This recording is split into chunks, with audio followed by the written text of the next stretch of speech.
Peter Hammond joins us to explain the rise of Christianity in Sudan, but also the threats against it.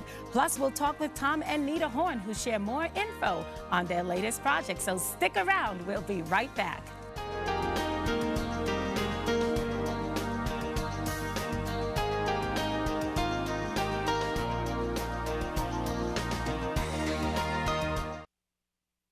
Veteran speakers, researchers, and freelance writers Tom and Nita Horn have appeared on numerous radio and television programs worldwide and recently served as national spokespersons for Cloud 10 Pictures' new movie, Deceived. Their latest novel, The Ahriman Gate, is a religious inspirational thriller about an alien invasion and the government's use of biotechnology. And guys, we are so glad to be with you. I tell you, what an exciting topic that you have. Aliens, UFOs, biotechnology, but some of it may not be as sci-fi as we think it is. So first of all, give us an overview of what the story is about.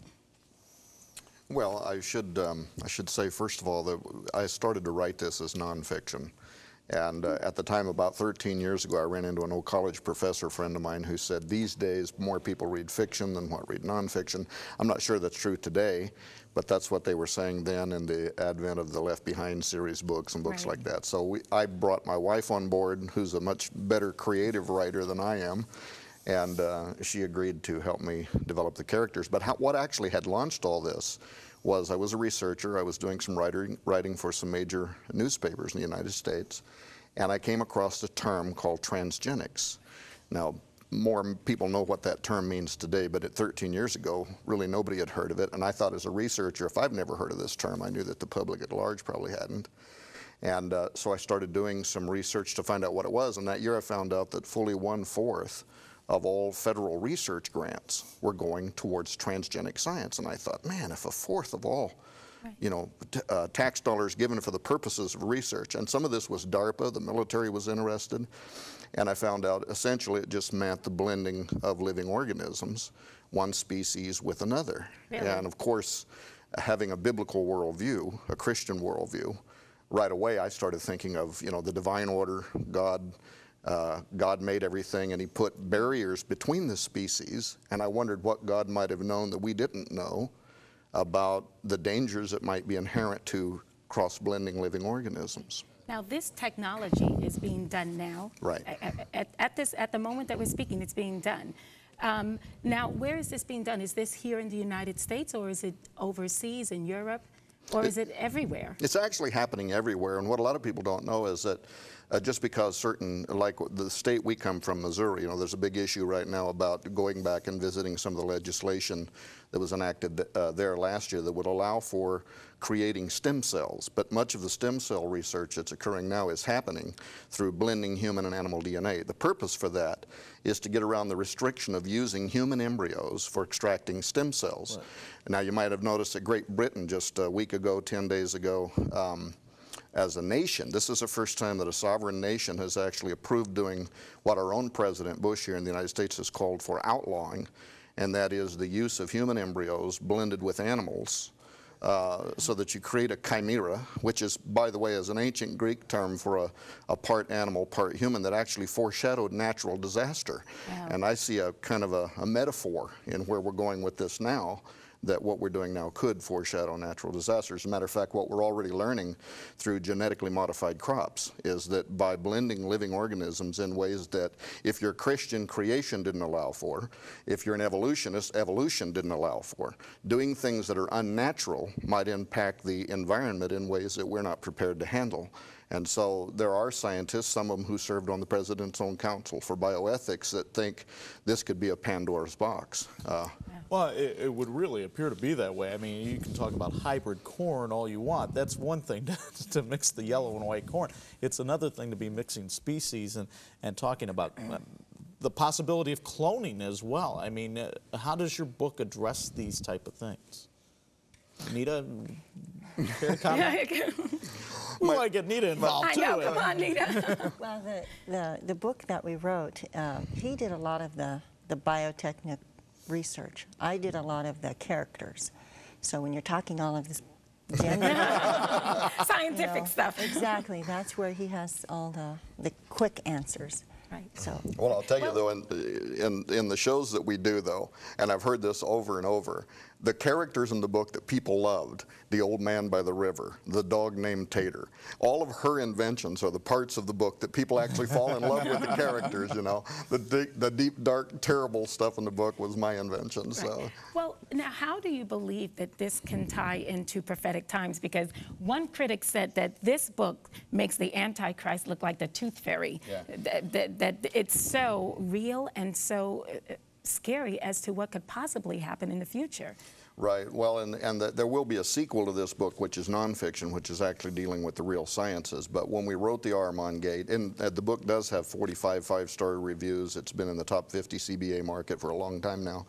And so we're very happy about that. And there again, that's due to her creative writing style. But you said something a moment ago about it's one thing to mix one kind of corn with another. It's another thing to mix a fish with corn DNA and create something that has never existed before. And this is where the irony here was I started out trying to find models that researchers in the sciences might be forecasting that certain things could or could not happen. Maybe even what some of the ethical questions would be from the religious community and the philosophical questions. But 13 years ago, really nobody was talking about this as an emerging field of science. And so what happened that was, and this was the irony, it was while looking for models that would tell us what might be the outcome of blending animals with humans, let's say, instead of finding it in modern technology, we kept turning over an ancient story of these gods who came down. Now in the Bible it refers to a story in the 6th chapter of the book of Genesis where it refers to these as the sons of God, right. The B'nai Elohim. Some people think fallen angels. The book of Enoch refers to 200 powerful angels that were called the Watchers. And the Bible actually quotes from the book of Enoch and the book of Jude and also Peter, referring to those angels which kept not their estate. They left their plane of existence. And that's the story that Enoch tells us, that they wanted to leave their plane of existence. And I believe that what we uncovered was the way they did this was by creating a new kind of creation, something that God had not made. Therefore, it didn't have a soul or spirit in it, which God had put in motion. In other words, it wasn't a dog, so it didn't have the spirit of a dog. It wasn't a human, it therefore didn't have the spirit of a human. It was something entirely new into which they could incarnate themselves. And that was the story, that this unusual offspring, the Nephilim, the Nephilim, the giants of the Old Testament, came under judgment from God. But there's an ancient book called the Book of Jasher. It's a pseudepigrapha, or an apocryphal book, but it's actually quoted in 2 books in the Old Testament. So it was a book that was known to the writers of the Old Testament, and they at least viewed it, if not as inspired, at least as history, and therefore quoted from it. And in the book of Jasher 4:18, it says something that was very interesting. This was one of the texts that we came across. It said, "And after the fallen angels went into the daughters of men, then men began to teach the blending of animals of one species with another in order to provoke the Lord," end quote. And of course, as a theologian, as soon as I saw this, I thought, well, now if we were talking about hybridization, like you mentioned, blending one kind of a horse with another kind of a horse, this would not have provoked the Lord because he created them to be able to do that. Right. It literally means blending one species with another kind of species, and that this provoked the Lord. And then it talks about how all flesh became corrupt on the earth. So this text takes us right to additional information that's also contained in Genesis 6 and in the book of Enoch. Enoch also talks about these angels, but in the 7th chapter of the book of Enoch, he starts talking about how they sinned also against the animals as well as the women. And so this story started unfolding about what appeared to be ancient biotechnology, the blending of animals and humans for the purposes of creating something that opened a gateway through which these things came. Nita, how difficult was it for you? Okay, you've got all this information now, and you're a creative writer. You're trying to put together a story that people are going to sit and read who aren't familiar with all of this. This had to be quite the challenge for you. Well, this is where we took long drives. And we would talk about how would we get from this point to that point and explain all of this.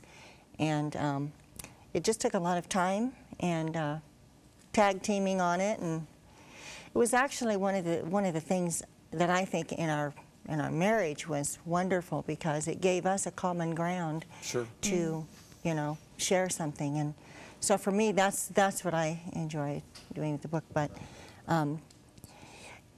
I had to get it in my head. I remember at one point we were writing this one chapter, and my daughter-in-law was off in the corner, and I hear a little giggle, and I look up and I realize that in my physical I'm reenacting this one point. What would I do? And so that was kind of how I got from one point to another, just kind of putting myself into the characters and you know, bouncing it all off of him and off of our family, and it was wonderful. It was fun doing it. Both did a wonderful job, obviously, because as we had mentioned, critics are saying that this is, you know, a must-read, really. But quickly, you know, one of the things is, as you're talking, I hear you mentioning about possibly another link, a superhuman race.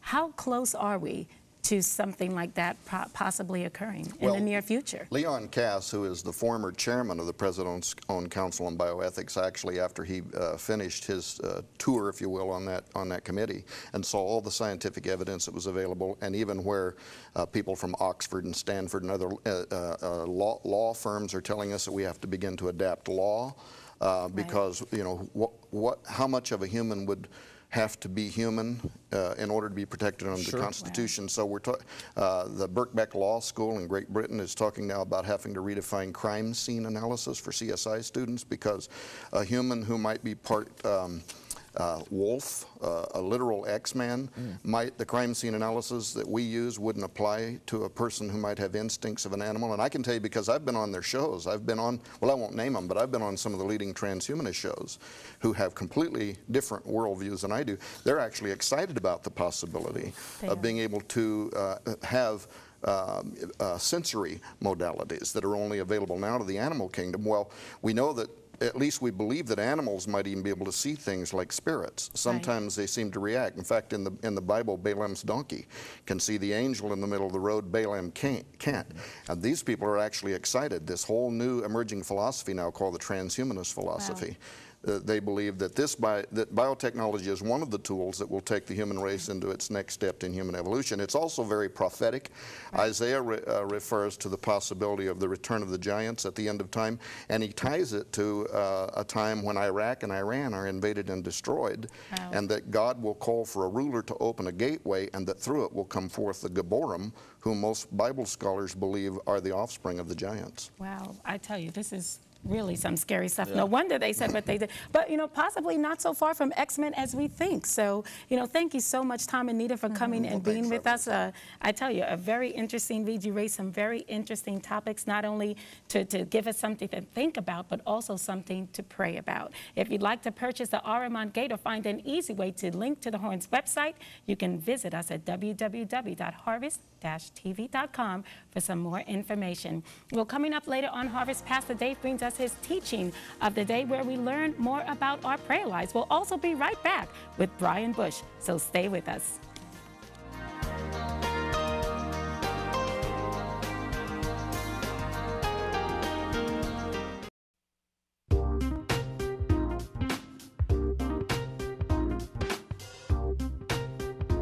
The Harvest Show is produced by LaCie Broadcasting and is viewer supported by people just like you. Thank you for inviting us into your home today.